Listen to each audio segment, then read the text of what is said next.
Capacitor, right? Last class we studied that anything that can produce electric field can be called as capacitor.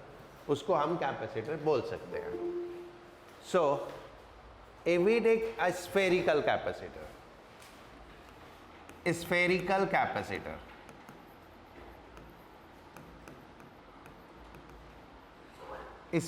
Capacitor एक simple conducting sphere है, radius r, तो capacitance हो जाता है 4 पाई epsilon not r, right. अगर हम अर्थ को देखें तो earth is also a sphere and earth is conducting.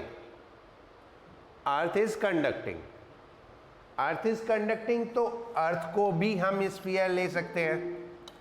So for Earth, radius is 6400 kilometer.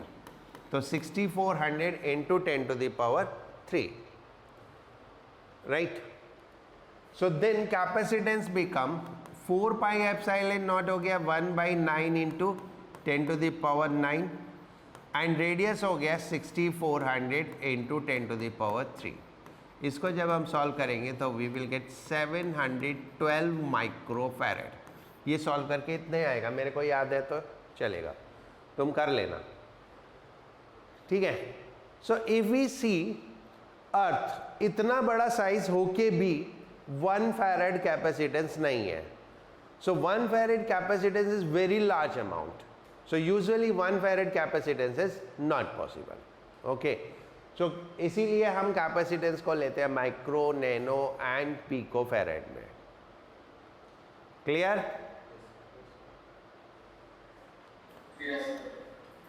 Now parallel plate capacitor जो हम जनरली पढ़ते हैं या जो हमारे सिलेबस में है वो है पैरेलल प्लेट कैपेसिटर.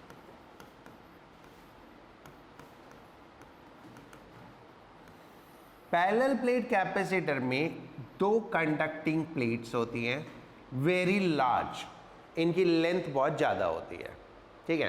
तो अकॉर्डिंगली एरिया बहुत ज़्यादा होता है. They are placed at a gap, और ये जो गैप होता है ये बहुत कम होता है, d. ये गैप बहुत कम होता है, कितना? दैट इज इन मिलीमीटर, ठीक है, दैट इज इन मिलीमीटर. और जो एरिया होता है वो बहुत लार्ज होता है. देन इन दोनों प्लेट के आगे हम कनेक्शन जोड़ देते हैं. This is called the parallel plate capacitor. The one of the plate get positive charge, the another plate get negative charge. If the charge densities are sigma sigma, तो यहाँ पर एक इलेक्ट्रिक फील्ड होती है. That electric field is sigma upon epsilon nought. ये electric field हुई, correct. Electric field से हम पोटेंशियल फाइंड आउट कर सकते हैं, क्योंकि ये डिस्टेंस, राइट, एंड हर चीज़ को प्रॉपरली समझना, बिकॉज यहाँ पे क्या है कि MCQs हैं, कॉन्सेप्चुअल क्वेश्चन आते हैं. क्योंकि ये थिकनेस या डिस्टेंस बहुत कम है, तो in that portion we can take electric field as uniform. Uniform electric field है तो E is equal to V by D use कर लो. E is equal to V by D, right. तो E की जगह हम V बाई डी यूज कर सकते हैं. तो V इज इक्वल टू कितना हो गया? E की जगह V बाई डी रखा तो sigma D upon epsilon not, and sigma is charge per unit area. So accordingly we get Q by V is equal to epsilon naught A by D, and this is called capacitance. So capacitance of a parallel plate capacitor is epsilon naught A by D.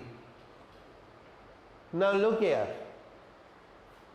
capacitance is proportional to epsilon naught, means medium क्या है? Capacitance is directly proportional to A by D, means shape और size क्या है? तो ये physical parameters पे depend करता है. It do not depend on charge and potential. Charge और पोटेंशियल पे डिपेंड नहीं करता, चार्ज और पोटेंशियल से हम इसको कैलकुलेट करते हैं, right. It depend on what physical parameter, right. मैं अभी एक और कैपेसिटर्स की आपकी कैलकुलेशन करके दिखाऊंगा, देन उसमें भी आप देखोगे कि ये फिजिकल पैरामीटर पे डिपेंड करता है। ओके, इतना समझ में आ गया? राइट। अगर मीडियम डाइलेक्ट्रिक है तो क्या होगा? For dielectric medium, for dielectric medium C is equal to K epsilon naught A by D। अगर हम इन जनरल इसको ऐसे लिख दें C naught, तो C naught means when the medium is free space and C is what? When there is some medium. So then what we get? C is equal to Kc naught, यानी the capacity increase by k times. तो जितना medium का dielectric constant ज्यादा होता जाएगा उतनी capacity भी ज्यादा होती जाएगी। Is it clear to all? Yes.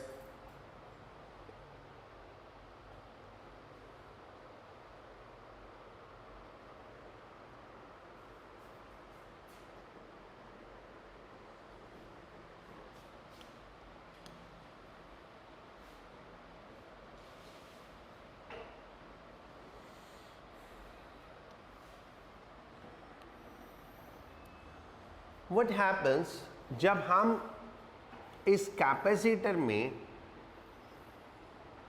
पूरा का पूरा डाइलेक्ट्रिक नहीं है बट एक स्मॉल पीस ऑफ डाइलेक्ट्रिक डाल दें, सिर्फ एक स्मॉल पीस ऑफ डाइलेक्ट्रिक, यानी पूरा पूरा डाइलेक्ट्रिक से फिल ना करके एक शीट ऑफ डाइलेक्ट्रिक डाल दें और इस शीट की थिकनेस t है और जबकि पूरा डिस्टेंस कितना था d, तो क्या होगा?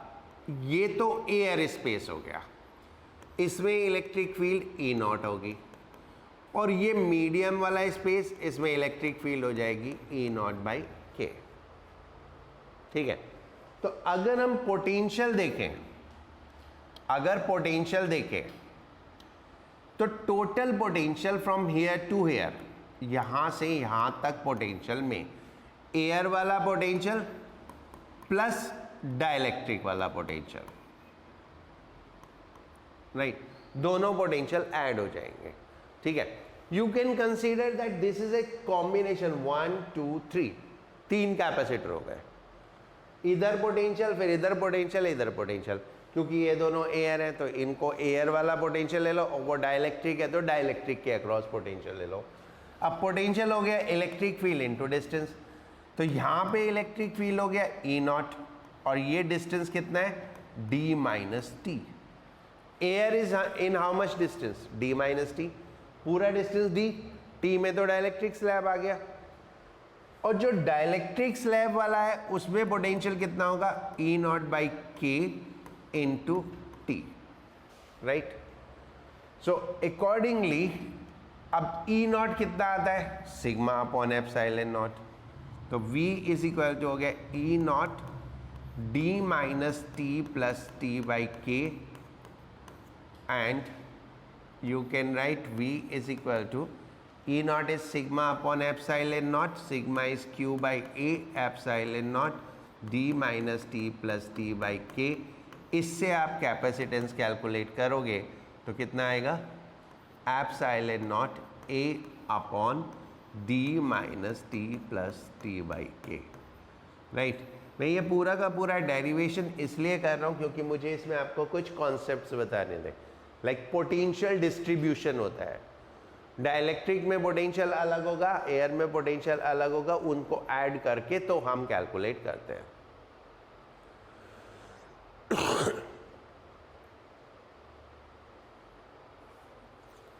समझ में आ गया बच्चों?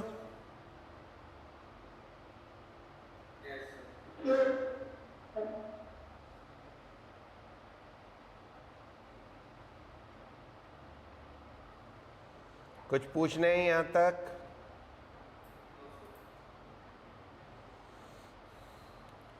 व्हाट विल हैपन अगर ये डाइलेक्ट्रिक की जगह मेटेलिक स्लैब हो?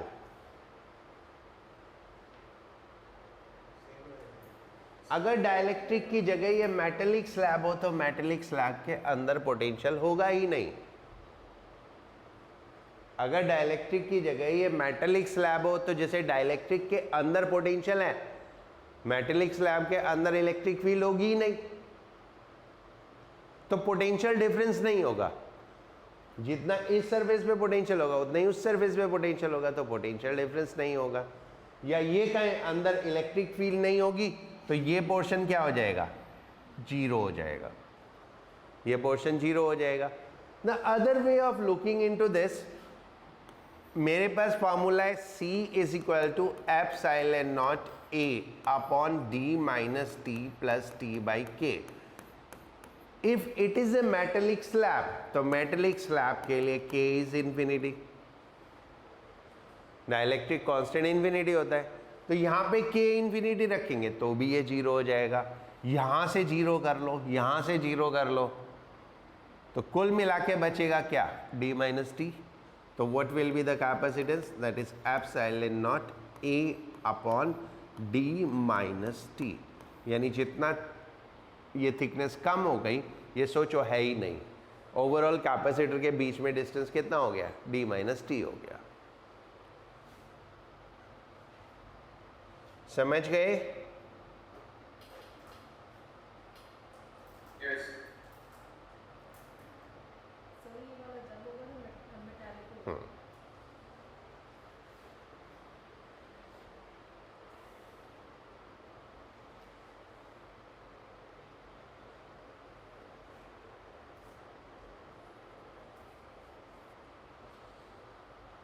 हो गया?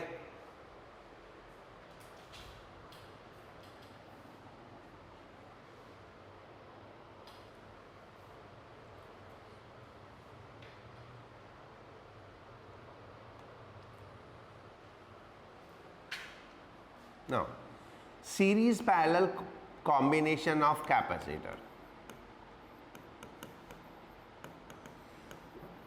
रेजिस्टेंस से उल्टा होता है, राइट?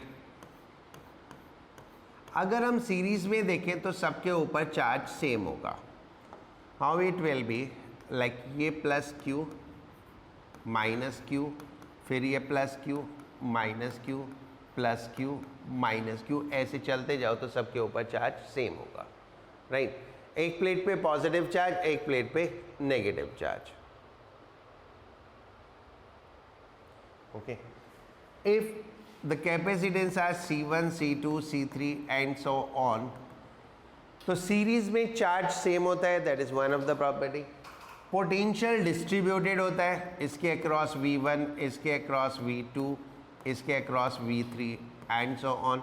चार्ज सेम होगा, पोटेंशियल डिस्ट्रीब्यूटेड होगा। And effective capacitance is 1/C1 plus 1/C2 plus 1/C3 and so on. यानी जैसा रेजिस्टेंस में होता है उसका उल्टा हो गया, okay? And capacitor in parallel, तो पैरेलल में पोटेंशियल सेम होगा और चार्ज अलग अलग होगा। ये C1 C2 C3, so what will be there? The potential will be same इन सब पे, जो भी पोटेंशियल होगा वो सब पे सेम होगा, same V।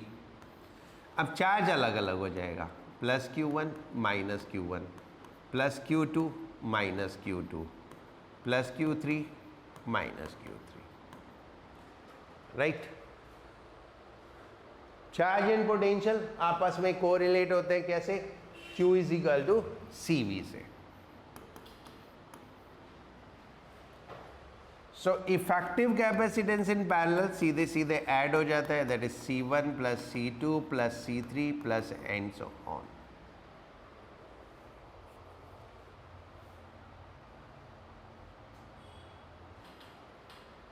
Now energy stored in capacitor,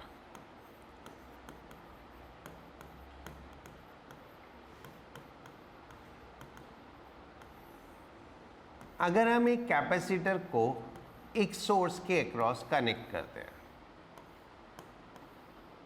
let's see the source is V not and the capacitance is C not. So जितना वर्क होगा एनर्जी स्टोर करने में, that is called the energy store, right. तो energy stored आता है half C not V not square, that is energy store.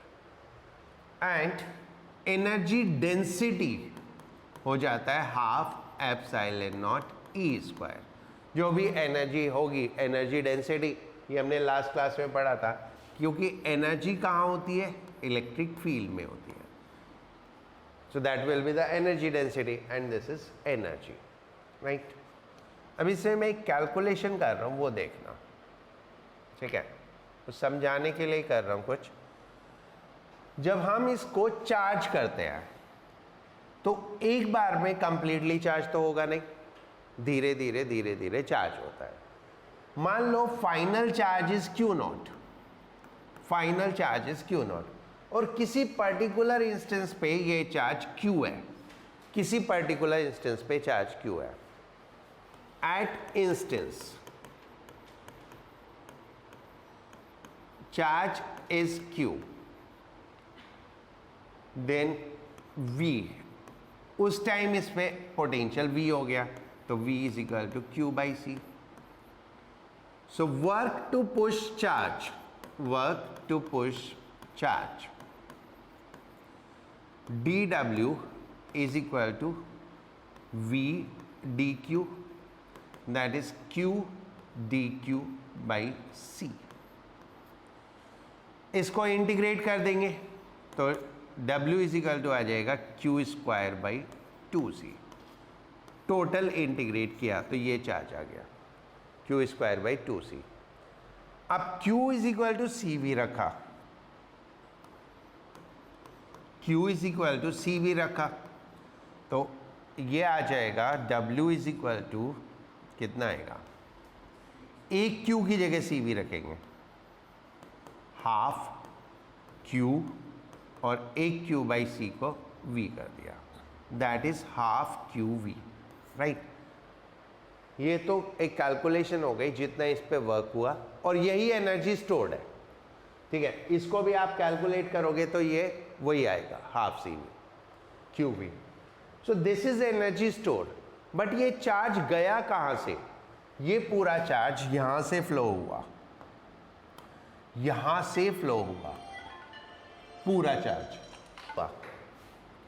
Total charge flow हुआ Q and potential V nought. This is what is the work. यहाँ पे हमारे पास क्या आया, QV nought, half QV nought. So where this half is gone, battery ने work किया कितना, QV नॉट, इसमें स्टोर कितना हुआ, QV नॉट बाई 2. तो ये हमेशा होता है, बैटरी जितना वर्क करेगी उसका आधा स्टोर होता है और आधा वेस्ट हो जाता है. The same phenomena always goes on. अब ये कहाँ गया, जितने भी कनेक्टिंग वायर होंगे, कुछ भी होगा, प्लेट्स होगा, उनमें एज ए हीट यूज हो जाएगा, एज ए हीट बाहर आ जाएगा. तो ये चीज़ आप ध्यान रखना, हमेशा कितना वर्क यूज होता है, यूजफुल वर्क इज हाफ, ठीक है, ऑफ दैट जो भी ओवरऑल एनर्जी कंज्यूम हुई. बैटरी की एनर्जी कंज्यूम होगी QV नॉट, और स्टोर कितना होगा, QV नॉट बाई 2. ये बात समझ में आ गई, हाँ बच्चों, राइट. सो दिस इज, कुछ पूछना है किसी को,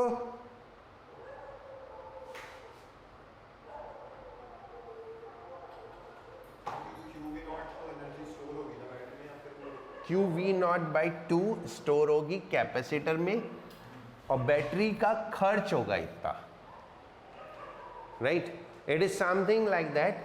अगर 50 मिली जूल बैटरी का खर्च हुआ तो 25 मिली जूल स्टोर होगा, या उल्टा गए, अगर हमारे पास कैपेसिटर में 20 मिली जूल स्टोर हुआ तो बैटरी 45 मिली जूल खर्च होगा, राइट.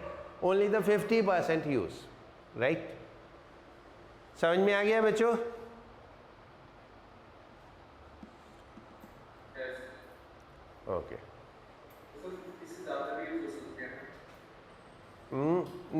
इतना ही होगा हमेशा, हमेशा 50% ही होगा, राइट। वो अलग बात है कि हम रेजिस्टेंस वगैरह लगा दें तो पोटेंशियल डिफरेंस क्रिएट हो जाएगा, तो कैपेसिटर को पोटेंशियल ही कम मिले, ठीक है। कैपेसिटर के अक्रॉस टोटल पोटेंशियल ही कम हो, वो एक अलग बात है। But now energy in grouping,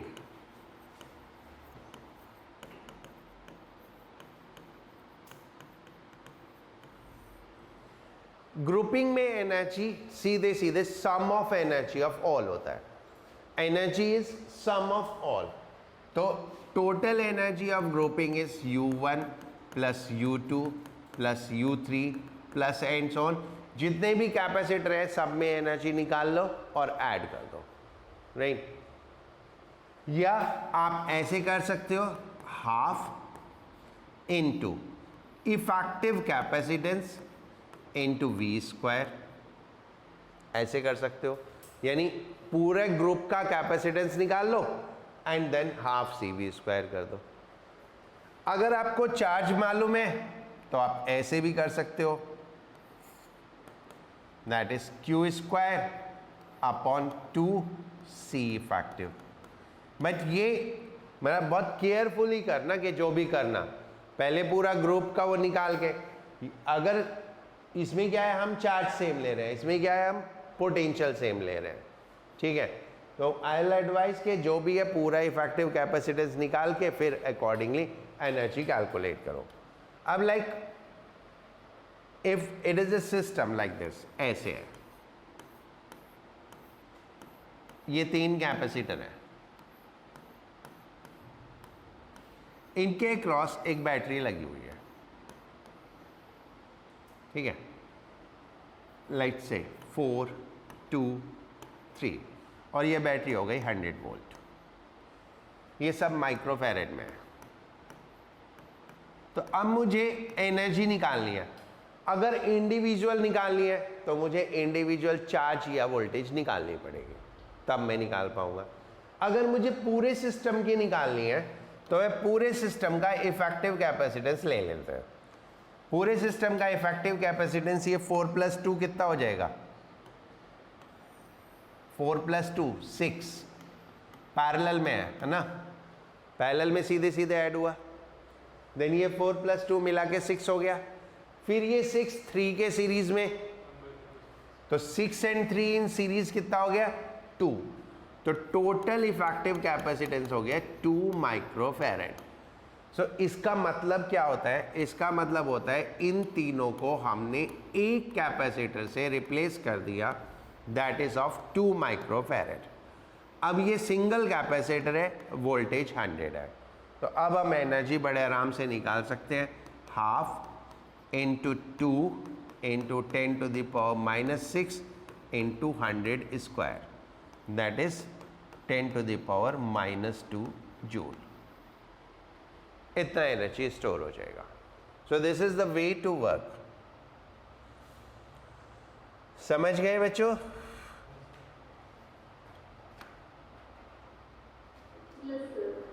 right. कुछ पूछना है किसी को? नो।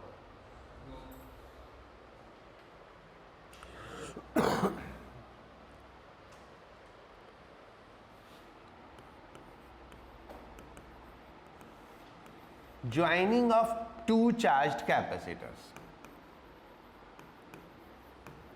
2 चार्ज्ड कैपेसिटर हैं, उनको ज्वाइन कर रहे हैं। मान लो ये एक कैपेसिटर है C1 charge to V1 and the charge is Q1। ये एक कैपेसिटर है C2 charge to V2 and then total charge Q2। अब हम इनको ऐसे कंबाइंड कर दें and let's say this is positive negative, ये पॉजिटिव ये नेगेटिव, ये दोनों पॉजिटिव नेगेटिव है, इनको जोड़ दिया। Now it will depend on V2 is greater और V1 is greater. whichsoever is greater, charge flow from high potential to low potential. कब तक? जब तक दोनों पे पोटेंशियल सेम नहीं हो जाएगा। सो इन स्टेडी स्टेट, चार्ज तो फ्लो होता रहेगा, ये स्टेडी स्टेट आएगी, capacitance C1, potential V and charge Q1 dash, C2 V Q2 dash, क्योंकि चार्ज जब तक फ्लो करेगा जब तक पोटेंशियल इक्वल नहीं हो जाएगा, और अब इन दोनों का पोटेंशियल इक्वल हो गया, राइट। सो इसमें हम कंजर्वेशन ऑफ चार्ज अप्लाई करते हैं, बिकॉज चार्ज कहीं गया नहीं तो यहीं कहेंगे। इधर पहले कितना था Q1 प्लस Q2, बाद में कितना हो गया Q1 dash plus Q2 dash, so this is C1 V1 plus C2 V2 and बाद में C1V प्लस C2V, तो this is called common potential, यानी फाइनल पोटेंशियल जो आ गया that is C1V1 plus C2V2 upon C1 plus C2, इसे हम common potential find out कर सकते हैं। In whole process energy will be lost. जब भी कभी भी करंट फ्लो करेगा या चार्ज फ्लो करेगा तो एनर्जी हमेशा लॉस होगी, तो final energy of the system will be always less than initial energy, और वो एनर्जी आप कैलकुलेट कर सकते हो पहले और बाद में, और जो डिफरेंस आएगा वो डिफरेंस आ जाएगा। लाइक सिंपल एनर्जी लॉस कितना होगा, एनर्जी लॉस हो जाएगा दैट इज डेल्टा यू, पहले कितना था half C1V1 square plus half C2V2 square, बाद में कितना हो गया half C1V square minus half C2V square. बस सिंपल कैलकुलेट कर लो और फिर डिफरेंस निकाल के एनर्जी लॉस आ जाएगा, पहले एनर्जी माइनस बाद में energy, that will be the total energy loss.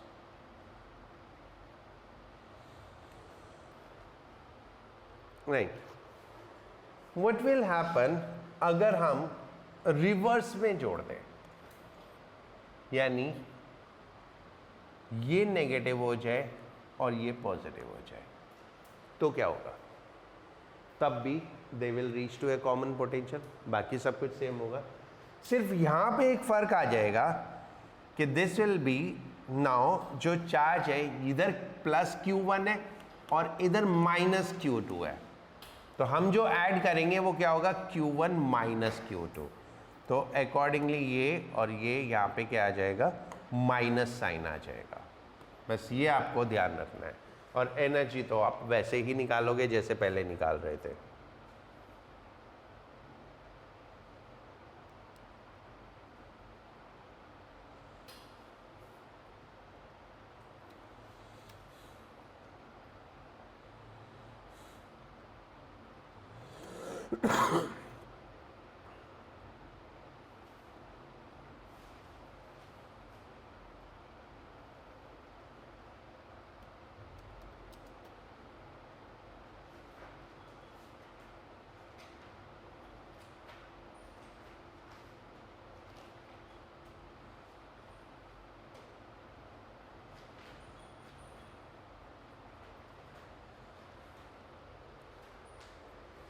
हो गया ना। हमारे पास ये एक कैपेसिटर है जिसका कैपेसिटेंस C0 है, it is connected to a battery V0,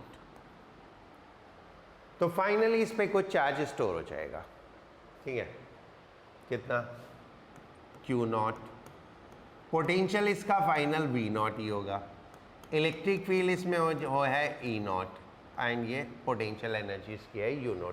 तो these are called the parameters of the capacitor, different parameters, the capacitance this that, ये हमारा कनेक्टेड है। अब हम इस कैपेसिटर में कोई भी चेंज करते हैं, कोई भी चेंज करें, कुछ भी हो सकता है, जैसे कि इसमें एक डाइलेक्ट्रिक डाल दिया, इसमें कोई डाइलेक्ट्रिक हमने इंसर्ट कर दिया ऐसे, या इसकी प्लेट्स को पुश कर दिया तो डिस्टेंस कम हो गया, या प्लेट्स के बीच का डिस्टेंस बढ़ा दिया, इन एनी केस हमने कैपेसिटेंस चेंज कर दिया। ठीक है, तो कैपेसिटेंस चेंज कर दिया तो क्या होगा, right? That will depend on during the change capacitor was connected to the battery और not connected, right? During change, first, if capacitor remain connected to battery, remain connected to battery, तो देखो क्या होगा, अगर वो बैटरी से connected है तो फाइनल उसका पोटेंशियल तो वही हो जाएगा जो पोटेंशियल बैटरी का होगा, क्योंकि हम कैपेसिटी चेंज करेंगे तो या तो वो ज़्यादा चार्ज ले सकता होगा या कम ले सकता होगा। अगर ज़्यादा चार्ज ले सकता होगा तो वो बैटरी से चार्ज ले लेगा और सेम पोटेंशियल पे आ जाएगा, और अगर कम कैपेसिटी कम हो जाती है तो वो चार्ज वापस बैटरी को देके सेम पोटेंशियल पे आ जाएगा। So then potential remain same, potential same रहेगा, यानी जो फाइनल पोटेंशियल होगा वो V नॉट ही रहेगा। और जो नया चार्ज हो जाएगा वो क्या हो जाएगा, C ऑफ V नॉट, जो नया कैपेसिटेंस होगा उससे निकाल लेंगे। बाकी सब पैरामीटर आप फिर उससे कैलकुलेट करोगे, क्योंकि I can not describe them, change can be made in any manner. तो आपको नया कैपेसिटेंस निकालना पड़ेगा। हाँ, ये चीज है कि अगर बैटरी से कनेक्टेड है तो पोटेंशियल सेम रहेगा, right? And the second possibility during change, तो मैंने ऊपर लिख दिया, capacitor is disconnected from battery. अगर डिस्कनेक्ट हो गया तो क्या होगा, then charge can not flow. Charge flow होने के लिए सर्किट कंप्लीट होना चाहिए, तो चार्ज फ्लो नहीं होगा, that is charge will remain same, तो चार्ज सेम रहेगा।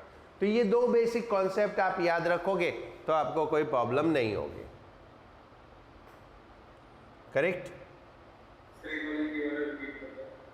करता हूं।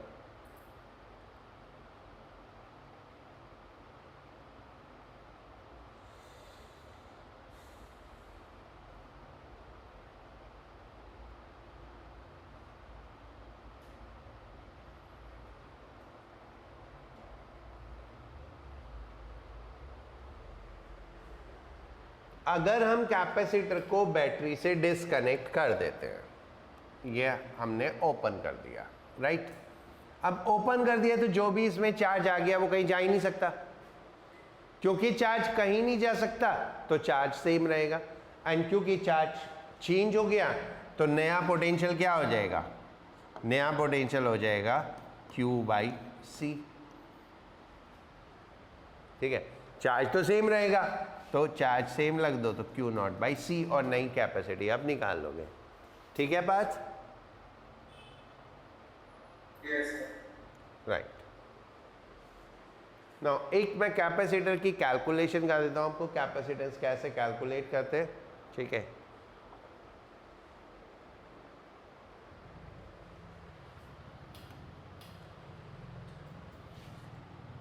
ये एक स्फेरिकल कैपेसिटर है जिसको हमने ग्राउंड किया यहां पे, इसको हमने चार्ज दिया। हम चार्ज हमेशा उस सरफेस पे देते हैं जो ग्राउंडेड नहीं होती, दूसरी सरफेस पे चार्ज इंड्यूस हो जाता है, तो दूसरी सरफेस पे चार्ज इंड्यूस हो जाएगा -Q, राइट? ये ऑलरेडी मैं बता चुका हूं जब हम इंड्यूस चार्ज कैलकुलेट कर रहे थे। तो दूसरी सरफेस पे -Q इंड्यूस हो गया। अब हमको इनके बीच में पोटेंशियल डिफरेंस लेना है, तो potential at B point is 0 क्योंकि ये ग्राउंडेड है। तो potential difference V is equal to VA minus VB and that will be simply VA। तो अगर मैं A पॉइंट पे पोटेंशियल निकालूं तो पोटेंशियल की कैलकुलेशन से इसका रेडियस हम ले लेते हैं A और ये रेडियस लेते हैं B। तो प्लस Q चार्ज की वजह से A पे पोटेंशियल हो जाएगा KQ/A और माइनस Q चार्ज की वजह से पोटेंशियल हो जाएगा माइनस KQ/B, राइट।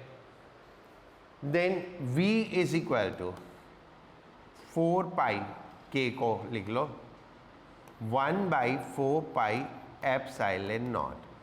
इसको एलसीएम ले लो AB B minus A and Q अलग से। तो Q/V is how much?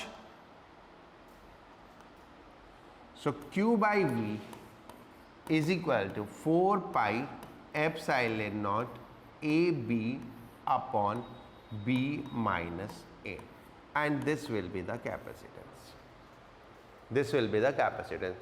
तो मैंने आपको एक एग्जांपल दिया, किसी भी सिस्टम में आपको कैपेसिटेंस कैलकुलेट करना है तो पहले पोटेंशियल डिफरेंस कैलकुलेट करोगे बिटवीन द टू सरफेसेस और फिर चार्ज कौन सा लोगे जो आपने दिया था। इंड्यूस चार्ज कभी भी नहीं लोगे, नहीं। इसी का मैं दूसरा एक पार्ट है वो करके दिखाता हूं। मैंने आप सब लोगों को एक असाइनमेंट भेजी है दैट कंसिस्ट 25 क्वेश्चंस एंड बहुत सिंपल से क्वेश्चन है, 20 मिनट से ज़्यादा लगेगा नहीं उसको करने में। तो उसको नेक्स्ट क्लास से पहले कर लेना, क्योंकि मेरी लिमिटेशन ये है कि मैं बहुत ज़्यादा क्वेश्चन नहीं करा सकता एक क्लास में। तो इसलिए एटलीस्ट जो बेसिक क्वेश्चंस हैं वो तो खुद कर लो।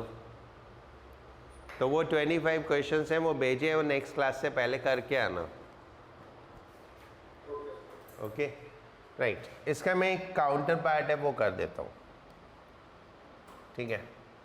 व्हाट इज दैट, अगर हम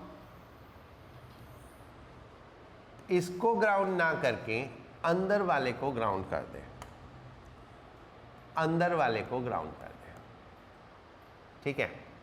तो अब क्या होगा, यहां पे जो चार्ज इंड्यूस होगा वो हमने कैलकुलेट किया था, that will come as QA/B। वो चार्ज आएगा माइनस QA/B। वो इंडक्शन से कैलकुलेट करना मैंने सिखाया था आपको, कर लोगे। अब पोटेंशियल डिफरेंस कितना है, द पोटेंशियल एट B, क्योंकि VA तो 0 है। तो B पॉइंट पे पोटेंशियल निकालो। B पॉइंट हमने, एक मिनट मैं गलती कर रहा हूँ, चार्ज तो इस पे इंड्यूस होगा ना, इसको हमने चार्ज दिया प्लस Q, इस पे चार्ज इंड्यूस हुआ माइनस QA/B। तो इस पॉइंट पे पोटेंशियल इसकी खुद की वजह से KQ/B और इसकी वजह से minus KQA/B into B, KQA/B square. So that is V is equal to KQ upon B square, LCM लिया तो ये हो गया B minus A। Then Q/V, Q/V कितना आ गया, Q/V is equal to, K को मैं रिप्लेस कर रहा हूँ 4 पाई epsilon not B square, 4 pi epsilon not B square upon B minus A। This is what is the capacitance, right. हम कर लिया मैंने, नीचे यहाँ से हटा दे तो 1 अपॉन 4 पाई एप्सिलॉन नॉट, ठीक है, राइट। तो हम चार्ज कौन सा लेते हैं, जो हम देते हैं। हमने इसमें चार्ज क्या दिया था, प्लस Q। तो कैपेसिटेंस के लिए हम चार्ज कौन सा लेंगे, Q लेंगे, जबकि induce charge is lesser than that. तो हमेशा आपको चार्ज जो देखना है वो देखना है जो आपने दिया था, और कैलकुलेशन करने का तरीका यही होता है, पोटेंशियल से कैलकुलेट करना होता है, राइट?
ना कुछ कॉमन क्वेश्चंस हैं, वो मैं बता देता हूँ कैसे करते हैं। जैसे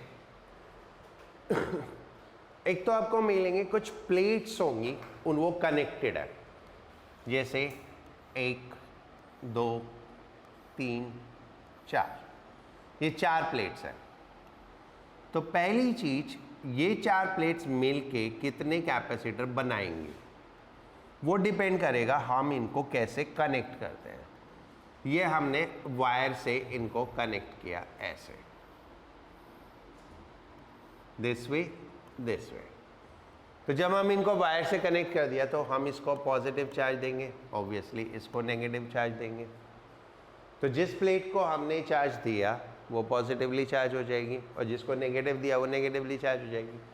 तो यहाँ पे हमारे पास पॉजिटिव चार्ज आएगा, यहाँ पे हमारे पास नेगेटिव चार्ज आएगा, इधर भी नेगेटिव होगा, इधर पॉजिटिव होगा, इधर पॉजिटिव होगा और इधर नेगेटिव होगा, राइट? इनकी आउटर सरफेस पे चार्ज नहीं होगा क्योंकि that is not usable. So accordingly एक हमारे पास ये कैपेसिटर हो गया C1, एक ये कैपेसिटर हो गया C2, एक ये कैपेसिटर हो गया C3। If all the positive plates are connected together and all the negative plates are connected together, then the capacitors are in parallel।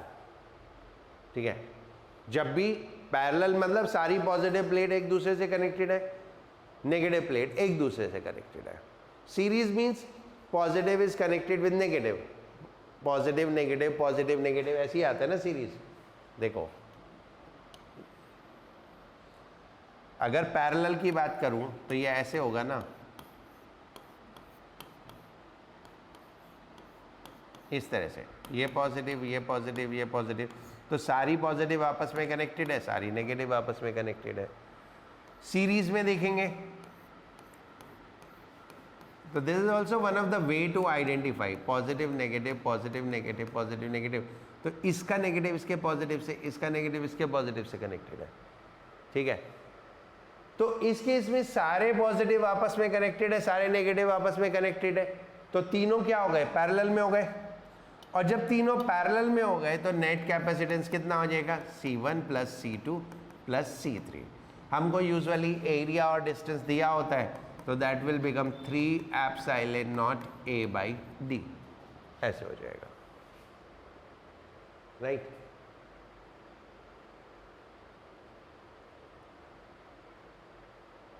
अभी मैं इसको दूसरे तरीके से कनेक्ट करूंगा and then you will find कि कैपेसिटेंस अलग हो जाएगा। तो इट डिपेंड ऑन हमने कैसे कनेक्ट किया। अब मान लो मैं इसको ऐसे कनेक्ट कर दूं,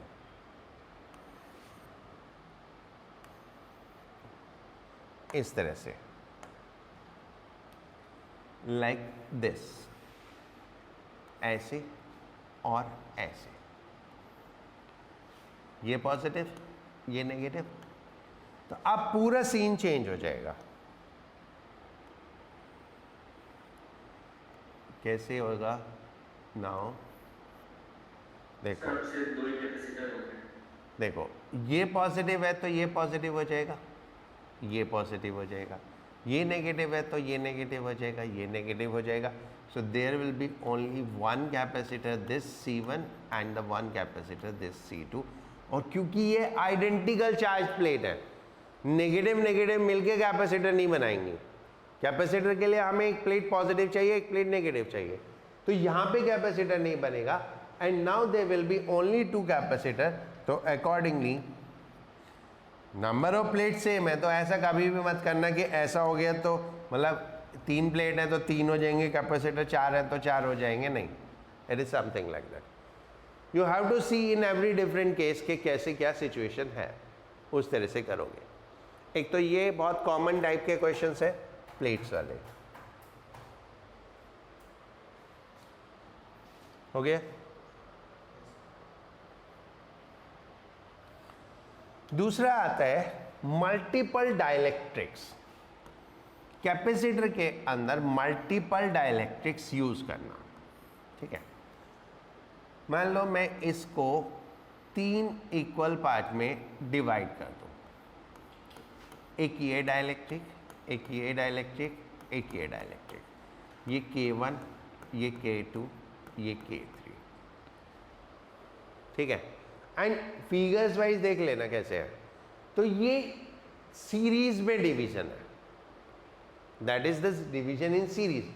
So you can write it, you can take it like this: 3 capacitors in series, जिसमें एरिया सबका A होगा,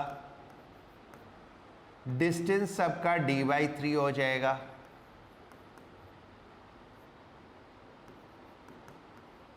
थ्री इक्वल पार्ट में डिवाइड किया. अगर अनइक्वल है तो उसी हिसाब से ले लेना. ये डाइलेक्ट्रिक K1 हो जाएगा, ये K2 हो जाएगा, ये K3 हो जाएगा. तो अकॉर्डिंगली आप C1 निकालोगे, C2 निकालोगे, C3 निकालोगे, फिर उनको सीरीज में कैलकुलेट करोगे. लाइक जैसे C1 क्या हो गया, epsilon nought A K1 upon D/3. तो ये हो गया 3K1 epsilon not A/D. Similarly C2 हो जाएगा 3K2 epsilon not A/D. Similarly C3 आ जाएगा 3K3 एप्सिलॉन नॉट A/D. ये कितने भी पार्ट में डिवाइडेड हो सकता है, डजेंट मैटर कितने पार्ट में डिवाइडेड है. ठीक है.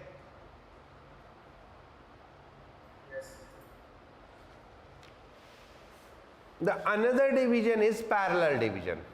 वो कैसे होगा, लाइक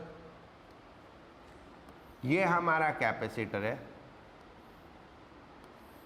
इसको हमने ऐसे डिवाइड किया 2 पार्ट में. 2 भी हो सकते हैं, 3 भी हो सकते हैं, वो आप देख लेना.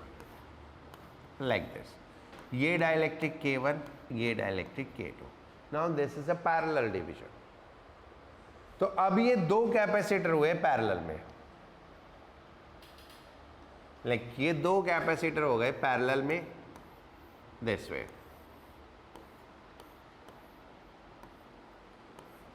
इसका area A/2, distance D, dielectric K1. इसका area A/2, distance D, K2. So it is basically division in distance and this is division in area. ठीक है, तो इसमें एरिया को डिवाइड करेंगे, उसमें डिस्टेंस को डिवाइड करेंगे. तो this will be the 2 capacitance. तो ये कैपेसिटेंस कितना हो जाएगा, C1 K1 epsilon not A/2D. Similarly C2 हो जाएगा K2 epsilon not A/2D. And net capacitance हो जाएगा, पैरेलल में है तो C1 प्लस C2.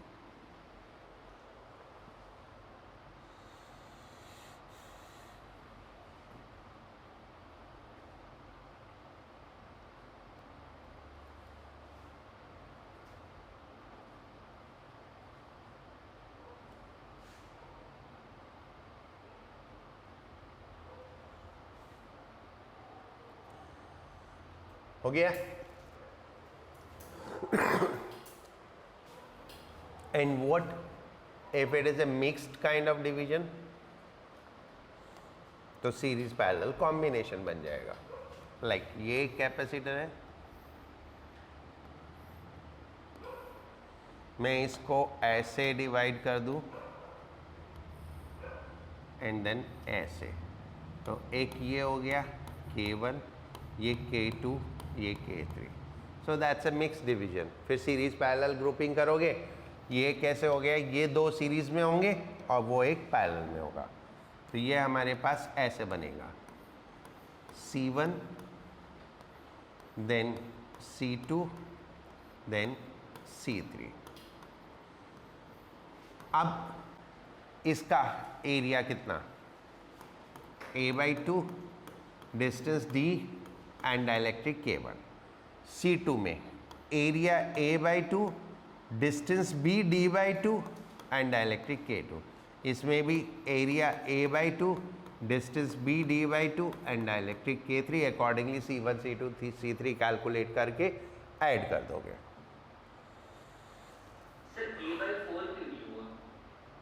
A/4 नहीं, हाफ डिवाइड हुआ है एरिया वाइज. ये है ना एरिया ऐसे, तो आधा है, उधर डिस्टेंस हाफ हुआ है. एरिया तो ये है ना, ये इतना ही है. ठीक है, असाइनमेंट कर लेना प्लीज. ठीक है, बेसिक असाइनमेंट है, हो जाएगी. कुछ प्रॉब्लम होगी तो वो पूछ लेना एंड देन फिर मैं अपनी तरफ से कुछ क्वेश्चंस कराऊंगा यहाँ पे. Right, that's all for the day. बाकी मिलते हैं फिर